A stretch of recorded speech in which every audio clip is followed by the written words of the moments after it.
అబద్ధపు వాగ్దానాలతో ఈ కూటమి ప్రభుత్వం అధికారంలోకి వచ్చి 6 నెలలు గడుస్తూ ఉంది. ఈ ప్రభుత్వం అధికారం రానగా ప్రధాన కారణం రైతులు. అటువంటి రైతులకు ఇచ్చినటువంటి ప్రధానమైన హామీ అన్నదాత సుఖీభవని ఈరోజు అన్నదాత దుఃఖీభవగా మార్చేసిన ఘనత చంద్రబాబు నాయుడు గారిది. అన్నదాత సుఖీభవన్ ఎంతో సంతోషంగా గొప్పగా పెట్టినటువంటి పేరుని ఈరోజు రైతులకి పెట్టుబడి సాయం లేక అన్నదాత దుఃఖీభవగా మార్చిన చంద్రబాబు నాయుడు గారికి మేము వైఎస్ఆర్ కాంగ్రెస్ పార్టీ తరఫున మేము విజ్ఞప్తి చేస్తున్నాం. ఏదైతే మీరు హామీలు ఇచ్చారో హామీలన్నీ కూడా అమలు చేయండి. ప్రజలు ఎంతో నమ్మకంతో రైతులు కానీ ఉద్యోగస్తులు కానీ విద్యార్థులు కానీ అందరూ ఎంతో నమ్మకంతో మిమ్మల్ని అధికారం తీసుకొచ్చారు. తప్పనిసరిగా మీరు చేసిన ప్రతి హామీని నెరవేర్చాలని కోరుతున్నాం.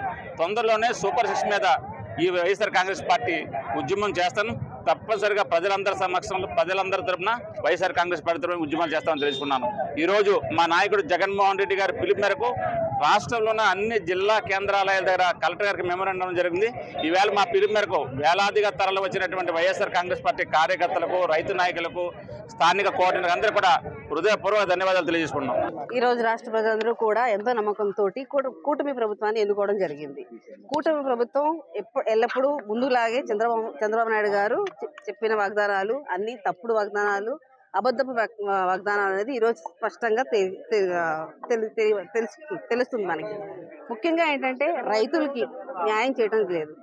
జగన్మోహన్ రెడ్డి గారు రైతుల కోసం ప్రతి గ్రామంలో కూడా రైతు భరోసా కేంద్రం అనేవి స్థాపించి వారికి ఆ భరోసా కేంద్రం నుంచి విత్తనాల నుంచి అలాగే పంట కొనుగోలు వరకు కూడా ఎంతో జాగ్రత్తగా వారికి వాళ్ళ ప్రతి గ్రామం నుంచి బయటికి వెళ్లకుండా ఆ గ్రామంలోనే వాళ్ళకి లబ్ధి చెందేలాగా, అలాగే ఆ కొనిన ఏదైతే ధాన్యం ఉందో దాన్ని ట్రాన్స్పోర్టేషన్ ఛార్జెస్ కూడా పెట్టి వారికి అన్ని విధాలా సహాయం చేస్తున్నటువంటి ఆయన్ని ఈరోజు ప్రజలందరూ కూడా 20,000 ఇస్తామన్న పెట్టుబడి ఇస్తామన్న చెప్పినటువంటి అబద్ధపు వాగ్దానంతో ప్రజలందరూ కూడా మోసపోయారు.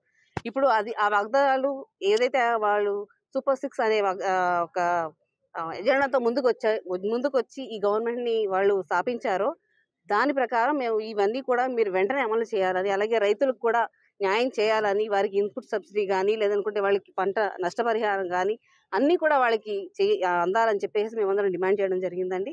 మా నాయకులందరం కూడా మా జిల్లా తరఫున ఉన్నటువంటి మాజీ మంత్రులు, మాజీ శాసనసభ్యులు, అలాగే ఎమ్మెల్సీలు, మాజీ ఎంపీ అయినటువంటి నేను కూడా వచ్చి కలెక్టర్ గారికి మేము వినతి పత్రం అనేది ఇచ్చాము.